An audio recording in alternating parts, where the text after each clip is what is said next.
Morning, everybody. How are we doing today?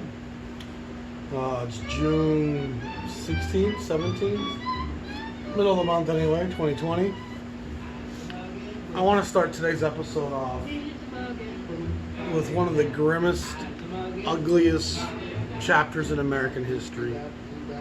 And we talked today about how the cops often act with impunity and there's very little justice or even the appearance of justice if you're the black community. And nothing fuels rage more than knowing if you allow the legal channels to handle it, nothing will happen. It's just a tough pill to swallow to watch great injustice being done and to have zero faith in the systems that govern and police you to get you justice and retribution and a sense of closure on any said incident. And it's a really, really powerless feeling, and it drives and fuels the mobs of history. When we have no outlet for our fury, when we have no sense of decorum, outrage spills into fury. And I'm of course going to talk about May 31st through June 1st, 1921, the Tulsa, Oklahoma race massacre. Greenwood was a very black area of the Tulsa in Oklahoma, and there was known as Black Wall Street. There was hundreds of black businesses. Oklahoma, for your Europeans who aren't too familiar with it, was called Indian Territory for a long time, and the whole thing was a giant reservation at one point. And there was a lot of lawlessness, a lot of very tense racial interaction. A lot of pioneers of white descent kind of avoided the Oklahoma Indian Territory. They had herded a lot of different Native American tribes into this territory, and a lot of it's really rough, unusable farmland. It's more ranch land than anything. It's drier than fertile ground should be, and it was given to the natives as a place, and the blacks had congregated there by the 20s in significant numbers. And through a bit of independence and a lack of oversight, they were able to kind of build their own community that was doing very strong economically and offered employment and was attracting a large migration there. And it's just a shocking turn of events what happens. A young black male is accused of assaulting a white elevator operator. She's a young teenage lady, probably 17, 18. And of course the black male gets arrested for any notion, any inkling of harassing a white woman, you know. And rumor had spread that there was a white mob gathering at the courthouse, and throughout the black neighborhoods there was even rumors of him being lynched. And it led to a bunch of blacks heading down to the courthouse. They were armed, shots were fired. It ended up being 2 blacks dead and 10 white folks dead. And this spread through the white neighborhoods, and a white mob descended upon Greenwood, looting gun shops on the way, and just started to burn the black neighborhoods to the ground. They shot women and children with impunity. They terrorized in a way Sherman would have been shocked by the bloodlust. The official coroner's report at the time confirmed only 36 dead, but modern inquiries into it have said, autopsy and death certificate reports, that the numbers are more around 250 to 300 people died. 10,000 blacks were left homeless. Neighborhood was burnt completely to the ground. Zero compensation was ever received, even though there was $32 million worth of damage done to their neighborhoods. the story was completely omitted from local, state, and federal history books. This was just swept under the carpet. Hundreds of blacks were burned and shot and buried in mass graves, and it was just, let's forget about this. And as much as the white community did not know what happened in Tulsa in 1921, the black community did. And I have friends in my black community in the Twin Cities who had relatives that were there at the time and told me what their grandparents' accounts were. And it's shocking beyond belief. The Klan shows up, and a number of the city officials were involved with the Klan. The fire department was turned away at gunpoint by the white mob. 24 separate fires were started on the night of the 31st of May, burning the black neighborhood to the ground. Women and children were shot on spot. The mob just became absolutely uncontrollable. In '96, the state commission looked into the whole events, and after 5 years of research, they concluded that the city was conspiring with its white citizenry, most notably upper echelon Klan members at the time, to make this thing, let's drive them out of town. Let's make them not want to come back. And many thousands of people scurried off into the night, out into the wilderness around Tulsa. And a lot of the blacks never came back to Tulsa for obvious reasons. By the morning, the National Guard had showed up, and there was, from many accounts, 12 to 18 planes circling from the local airfield, dropping incendiary devices on black homes, dropping fire bombs, turpentine bombs. The streets were ablaze. Buildings were burning from the roof down. From what we've seen nowadays, apparently 50 whites were killed in the melee, and 150 to 250 blacks were murdered. And it's just a shocking event that is absolutely unrecognized up until the recent last 10, 15 years. 191 black businesses were burnt to the ground. Black churches were burnt to the ground. The only black hospital in Greenwood was burnt to the ground. Most of the whites who were involved in this for either shots or fire were treated at the hospital and released. The blacks had no hospital they could go to because it was still segregated times. They had to be treated in one of the white hospitals in the basement. And 80% or so of black people who were wounded didn't get any treatment at all. It's just shocking. Like I said, 10,000 people were left homeless, and there was 0 convictions. So there was 0 financial reparation and 0 convictions. And this is 1921, the dawning of the Jazz Age. And while white America slept in its bucolic splendor and prepared for the dawn of this great new decade, you know, the gilded temples of Wall Street were being assembled. Manhattan was reaching for the sky.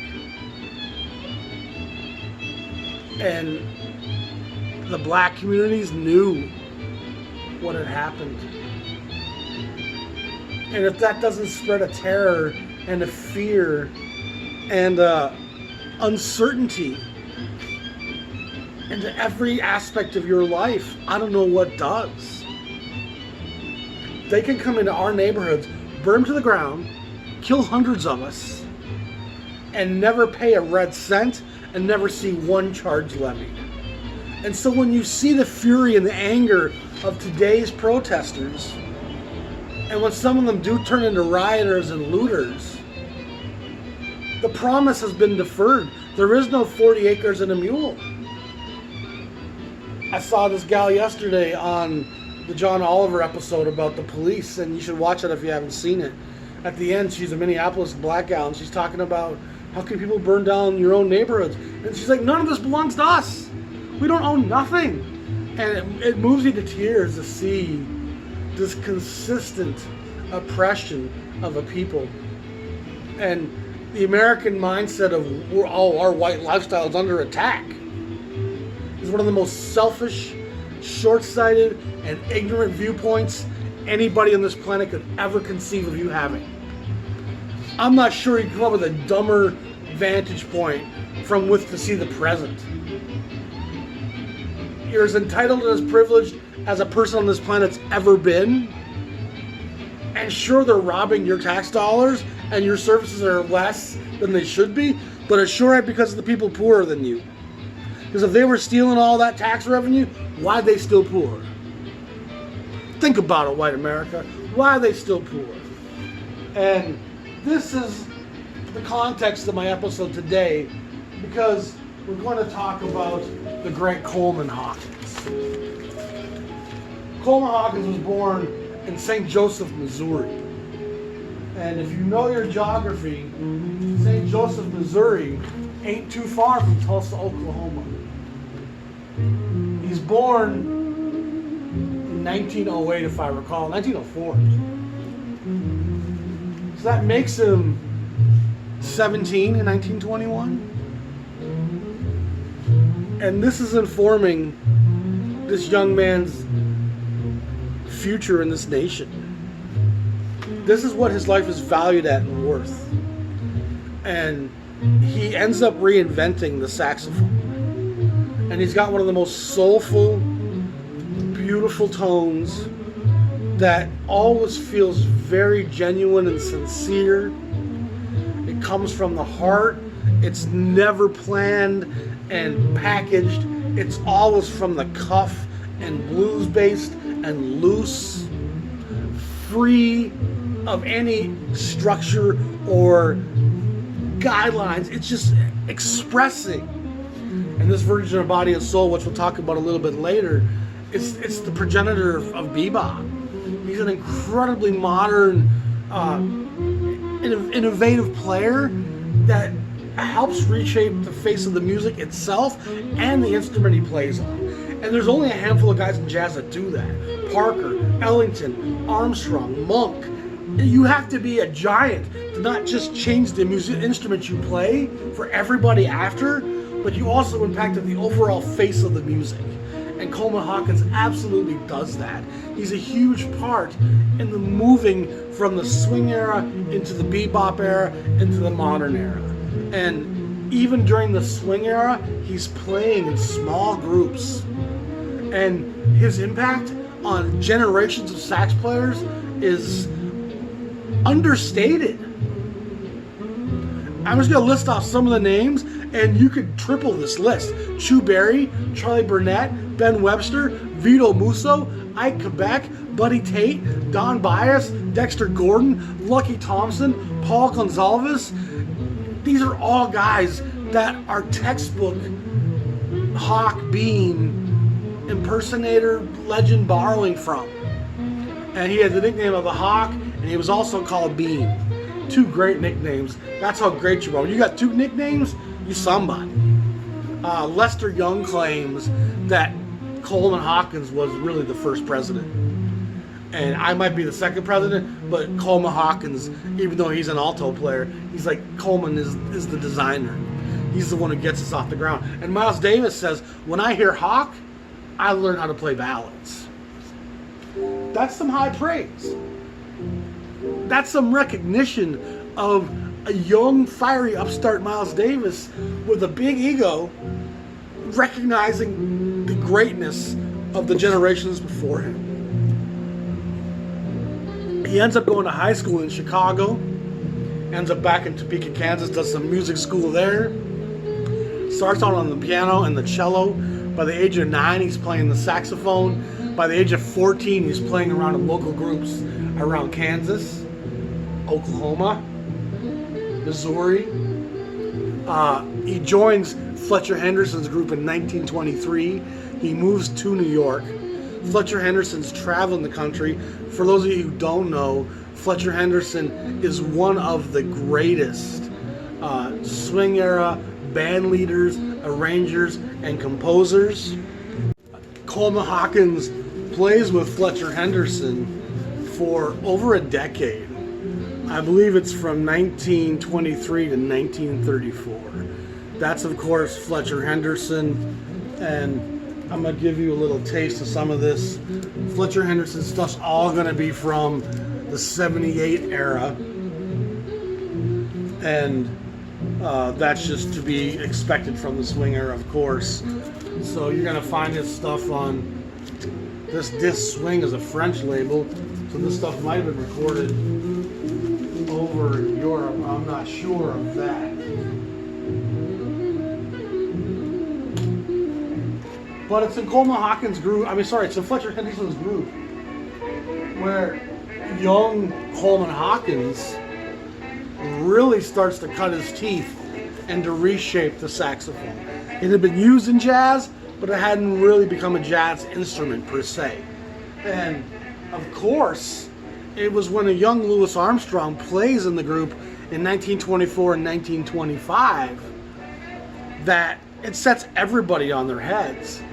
And a guy with Coleman Hawkins' ability, hearing Armstrong's innovation, personality, vivacity, Armstrong exudes so much life, so much energy, so much passion. And of course, Armstrong is the great forgiveness, as I've always said. And Coleman Hawkins takes on some of that mantle. Coleman Hawkins has a gentle spirit. If you look at his face, if you look into his eyes, there's a lot of love in this guy. And like Armstrong, I feel like he's trying to bridge what's unbridgeable. But he's going to sacrifice his life and all of his energy, sweat, and effort into doing this. It's a high and noble cause when you're an oppressed person and you're trying to extend a hand. When you're trying to say, yeah, I know we've done a lot of things that have been done bad to us, but let's see if we can move forward. And Coleman Hawkins just exudes a love and a compassion and an understanding of a wise man beyond his years. Even at a young age, he seems to have a composure and a gentleness about him that probably served him well in a very ugly America at the time. In 1921, early he plays with Mamie Smith's Jazz Hounds. And so that's kind of a cool group he played with before Fletcher Henderson, which I kind of skipped over that. In 24 through 25, after Armstrong's impact on him, he starts recording that small group material I talked about with guys like Henry Red Allen, who's a fantastic player. In 34 through 39, he ends up in Europe. He's in London, he's in Paris, he's recording with Django Reinhardt, who's actually what we're listening to right now. Actually, no, we switched to the Fletcher Henderson. But we listened to a little Django a little bit ago to honor his time in Europe. He also is playing with Benny Carter in his group over there. So he has a relationship with Benny Carter, which he revisits in the 60s at Impulse. We'll see coming up. But it's in 1939 when he records Body and Soul. And we're going to listen to this. I played it, but I'm going to play it again. And he states through these first 4 bars of the song the melody of Body and Soul, but then it's off. And this is the Parker innovation before Parker innovates it. In 1939, he abandons the chord structure, he abandons the established melody of the song, instead just improvises using the scales of the chords and finding alternate octaves. He kind of delves and dives through various structures and remelodicates, I don't know the word I want to use there, but he restates the melody in infinite different ways throughout the entire 3+ minutes. And so using those upper chord structures, he's also kind of implying some of the chords he's skipping and passing. And so a lot of this is what Parker, who undoubtedly must have heard Body and Soul, it really establishes for Parker's young mind, oh my gosh, this is the framework from which I want to change everything. And of course, him and Dizzy kind of codify it and Parker takes it to a whole new level and triples the tempo.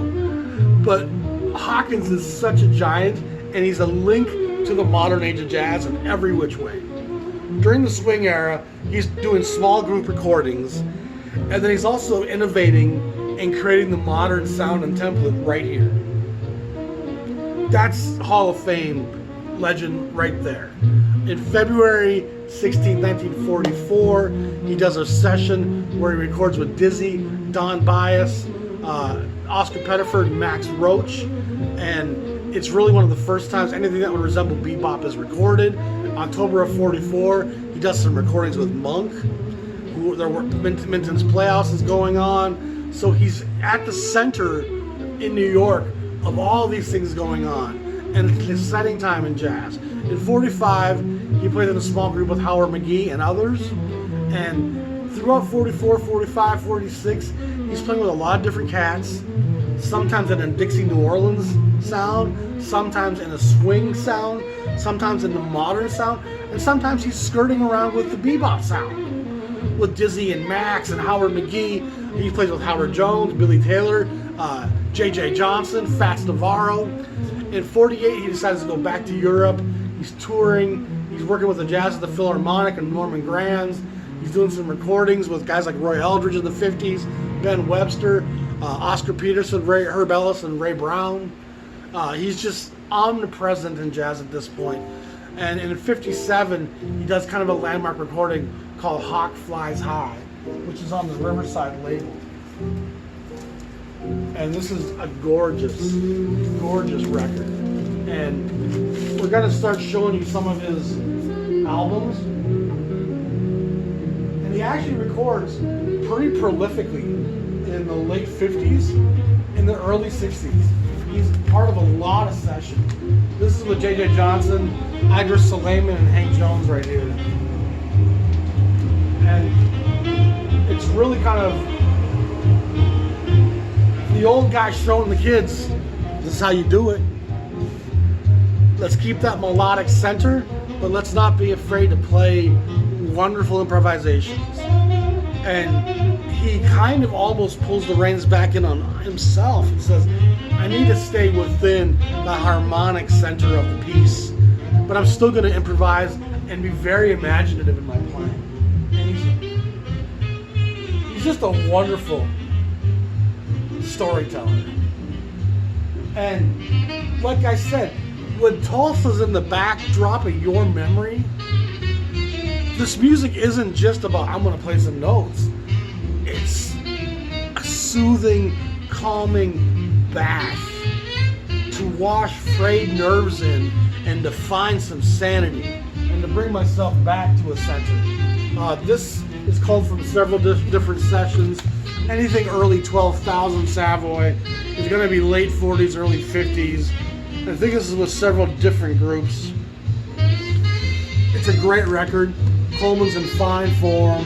His face tells you a lot about his personality, and that's one of my favorite photos of the guy. Great record to find. This session, I believe, comes from 1947 on Imperial, released in 61. And Miles Davis, actually, I found out, plays on a couple tracks on this. But he's playing here with Howard McGee. He's playing some stuff with Lester Young.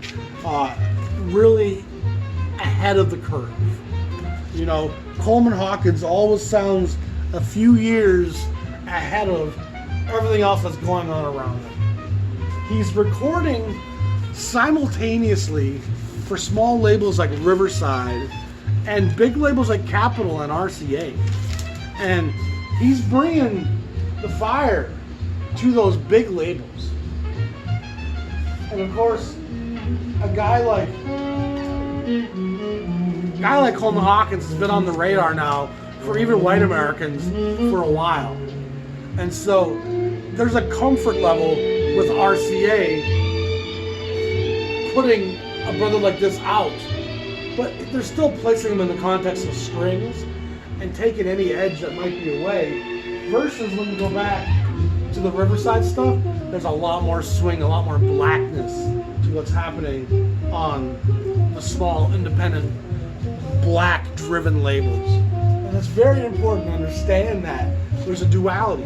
Capitol, a fine record, but it's going to also have a sheen to it.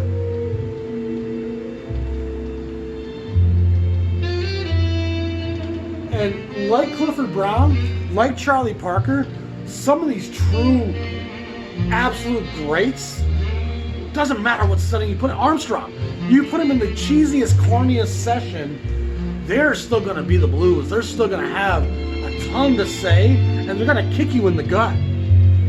And so you can't not hear the wonderful beauty of Coleman Hawkins, regardless if it's Capitol, Columbia, RCA, Decca, and he is making recordings for a lot of people in the 50s. And I have a large percent of his body of work, but there's still plenty of Coleman Hawkins out there I haven't come to grab yet.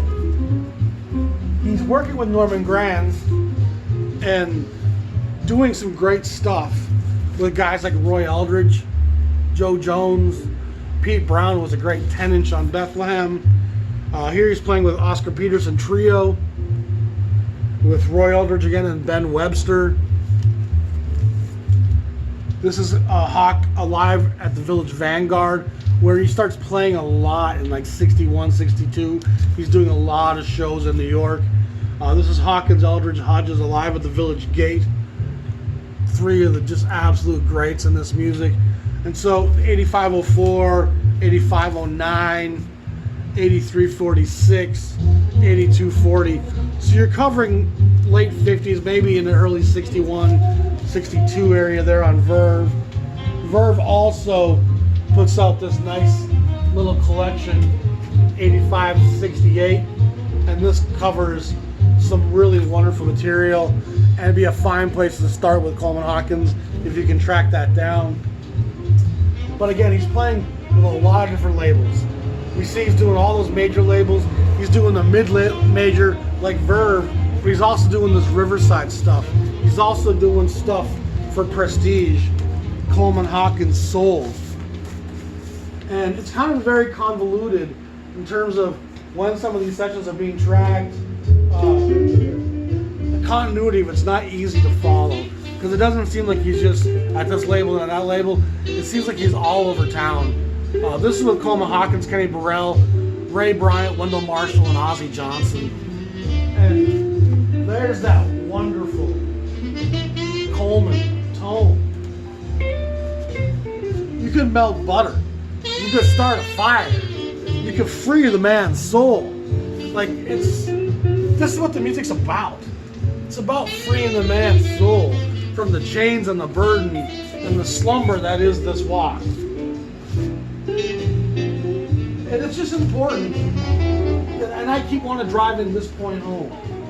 It's important we never forget the makeup of America when this music is being made. It's absolutely essential to hearing any of it. You can't listen to this and be bigoted and think that they had it easy and that they're just musicians going to work every day and they're trying to show you how good they are and they're all... This is not ego-driven music. This is essence of life music. This is I can't go on unless I get this off my chest today music. It's a very different experience.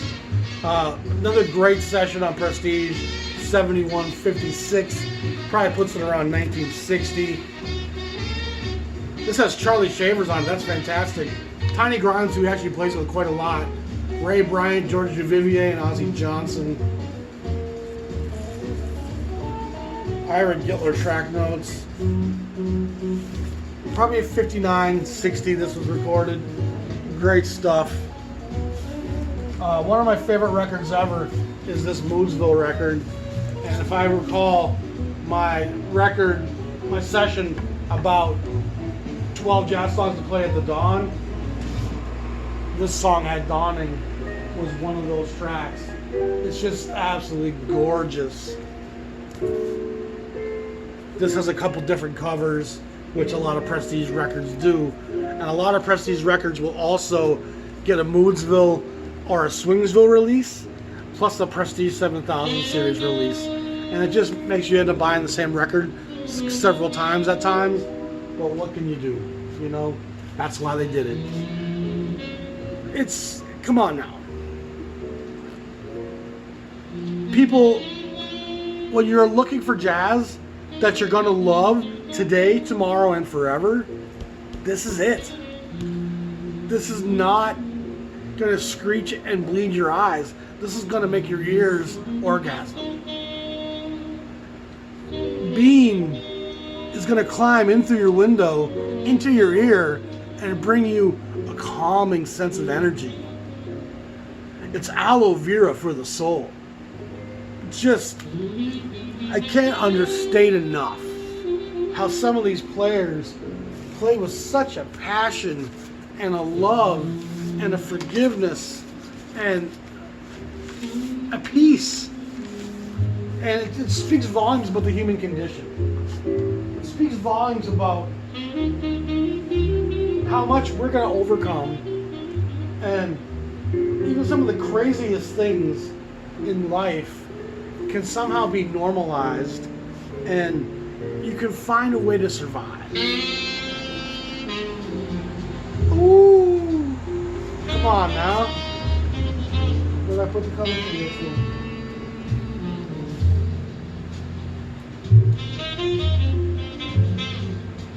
It's just gorgeous. It's just gorgeous. This is from Nighthawk.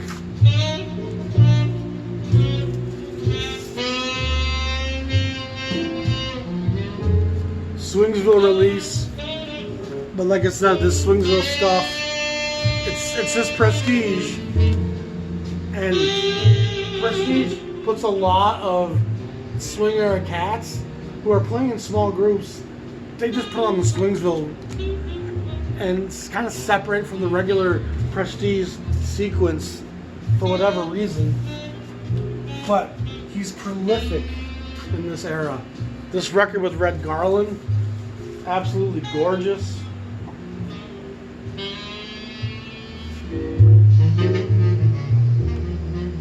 A lot of these Swingsville, Moodsville records sold fairly well, aren't too expensive. You can find old pressings of these often for 20, 30 bucks, and I can't recommend that enough. Look at the gentleman. He's just a giant, and he's so worthy of all the recognition and love we can give him. This is the Hawk Relaxes, which I think I might have already shown you that one. Great stuff. This is on the Moodsville label. And I'm just going to kind of fly through a few things here. But if you see jazz version of No Strings, Moodsville. 2005 Prestige Swingsville with Joe Thomas and Vic Dickinson. Blues Groove with Coleman, Hawkins, Tiny Grimes, and Ray Bryant, Swingville. Coleman Hawkins plays Make Someone Happy from Do Re Mi, Moodsville. Stash, the Prestige Blues Swingers featuring Coleman Hawkins. That's probably Moodsville as well, Swingsville. The Broadway Scene, played by America's Greatest Jazzmen, Coleman, Willis Jackson, Tommy Flanagan, Dave Pike, Gene Ammons. Things ain't what they used to be. Coleman Hawkins with a litany of great players. So there's just a ton of Moodsville and Swingsville Coleman Hawkins for the collector to grab, and none of it's too expensive, which is awesome. He does a couple records on the Crown label in 1960, 61, in that era.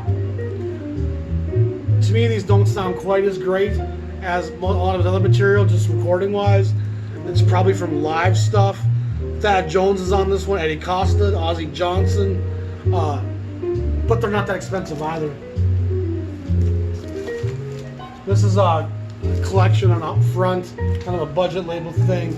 So in 62, one of his kind of, I've heard lifelong dreams was to get the opportunity to play with Duke Ellington. And Bob Thiel at Impulse gives Coleman a ring and says, hey, you want to come record a record with Mr. Ellington? And from what I understand, Coleman Hawkins jumped with joy. It's with Harry Carney, Johnny Hodges, Ray Nance, Lauren Brown, Aaron Bell, and Sam Woodyard. So all fantastic Ellington alumni. And I'm guessing the Duke felt a kinship with Coleman Hawkins. They're from a similar era in time. And Coleman has that same beautiful tone of the Hodges and the Lawrence Browns, that creamy, beautiful melodic center. Ellington can work with that. Fantastic record. Some of my favorite stuff on Impulse is actually some of the stuff he does here on with Ellington, and then this Desafinato record. It's in 62, 63, cashing in on the Bossa Nova craze. This is gorgeous stuff. One of my favorite Bossa Nova records. Today and Now, Impulse 34, a great session. And then this one comes a little later, A87 Impulse. And this has Barry Harris, Eddie Locke, Herbie Green, Snooky Young. Also fantastic Coleman Hawkins. So look for his Impulse records. They're definitely worth finding. And we're going to quickly run through some of his side work. This is with Milt Jackson, Coleman Hawkins, Bean Bags. Bags, of course, was Milt, and Bean was, of course, Coleman. That's a pretty legendary record. An important thing to recognize is that not only was he innovative in a musical sense, changed the instrument, changed the way jazz was being played, helped innovate bebop, but as the civil rights thing comes into full swing in the late 50s, he's a part of some very charged sessions. We Insist, right? Freedom Now Suite with Max Roach, Abbey Lincoln. Coleman Hawkins is front and center on this record. And so anyone who says he's an old fuddy-duddy and he's not part of the modern sound that I like, bullshit. Coleman Hawkins is the real deal. And every young cat in jazz was honored to have Bean a part of their work. Abbey Lincoln, who of course makes a lot of really racially charged records. This is with Max Roach, Coleman Hawkins, Eric Dolphy, Mal Waldron, Booker Little, Julian Priester, Art Davis, and Walter Benton. Think about that list of musicians I just led off to you and how they're all that next generation.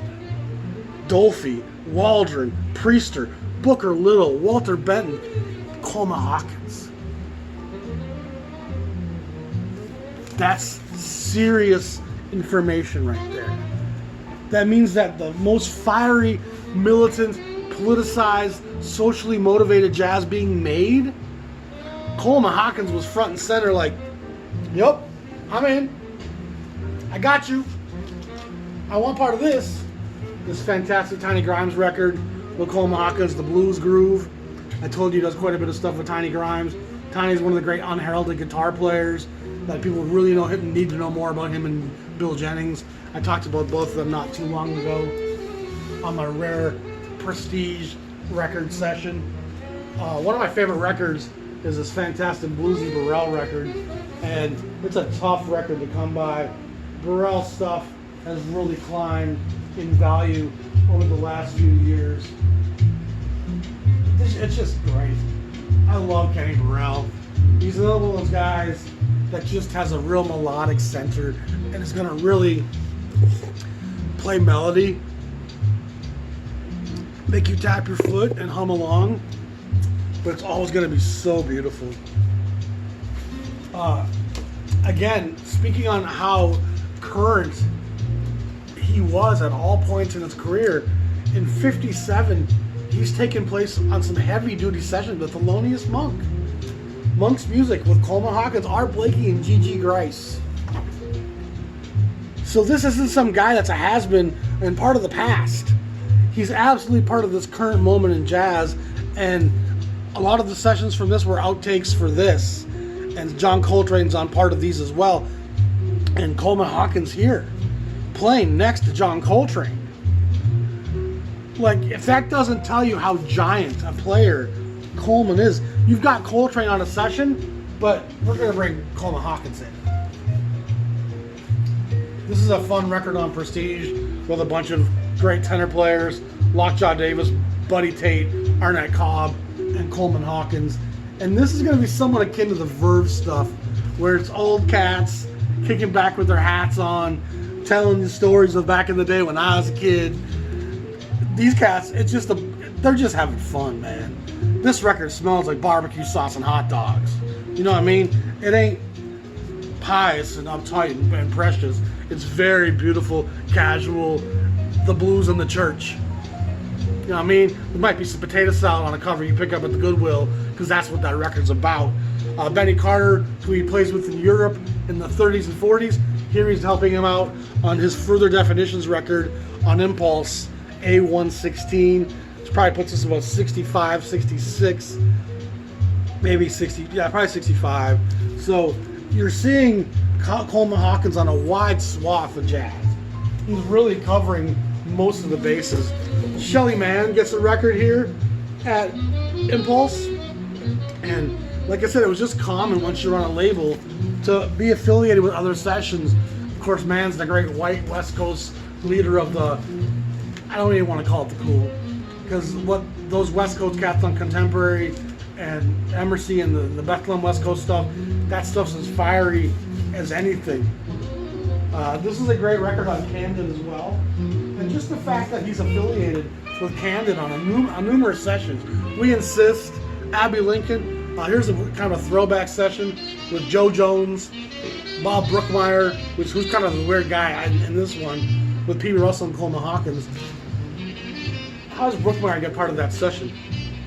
Brookmeyer, of course, can play anything, from the Bossa Nova to Dixieland to whatever, but it's actually a fairly modern sounding session, and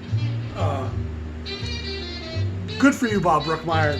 You must be a bad boy, you know what I mean? You bad cat if you get into that mix. And then even the great Sonny Rollins, when he moves to RCA in 1962, he makes a session, and he makes 6 records for RCA, and he does a record with Coleman. I'm Sonny Rollins. I'm one of the greatest tenor players to ever do this thing. Hey, Coleman Hawkins, will you come make a record with me? You see what I'm saying? He's playing with Monk. He's playing with Max Roach. He's playing with Abbey Lincoln. He's playing with John Coltrane. He's playing with Sonny Rollins. Miles Davis said he taught me how to play the ballad. If you sleeping on Coleman Hawkins, you're sleeping on jazz. Because this guy is what jazz is. He's one of the cornerstones, one of the founding fathers, one of the principal instructional tools. He's absolutely what jazz is, sounds like, and looks like. And he's such a bridge from the swing era right through into the bebop era, into the modern sound, and he plays with the hard bop cats. He plays with the beginnings of the avant-garde cats. He's playing on anything you could imagine. And he wants to be there and be part of it. I'm not stodgy and old. I'm not going to play with the kids. I hear what some of these kids are doing. I got something I want to say on that record. You want to make a record about freedom now? We insist. I'm Coleman Hawkins. I remember what happened in Tulsa. You best believe I got something to say, young man. You better let me open up my case and play my horn, because I got business to deal with. So don't forget what happens in places like Tulsa, Oklahoma. Don't forget how the oppressor eradicates the oppressed, destroys a legacy and a memory of it, doesn't even include it in our institutional learning. And these black artists, they were preserving the memory of that stuff by trying to deal with it, by trying to cope with it, by trying to somehow placate their frayed ends of sanity. we all need to take a look, a moment, and a minute at ourselves and wonder if we had the intestinal fortitude to be as great as these men are, to be the legends that these men became. Do I have the strength to endure what these men endured? Could I deal with the indignant treatment, not being able to poop and eat and sleep in the place where I'm entertaining these white fuckers? I don't know if I could do it. And these guys do it with a grace and a gentle spirit and a forgiveness and a humility and a thankfulness that we all should take so much away from. I implore you, look up the Tulsa Massacre, read some of the accounts, see some of the things that happened, and were completely whitewashed. Not one charge was filed against any of the assailants. Not one penny was given for them to rebuild their neighborhoods. And remember that it's the ghosts of Tulsa that haunt these men throughout their lives and informs the notes that they play. And I remember Christ hung on the cross and saying, Father, forgive them, they know not what they do. And on some level, when Louis Armstrong or Coleman Hawkins picks up that horn and puts it to their mouth, they are saying to the cosmos, Father, forgive them, for they know not what they do. Peace.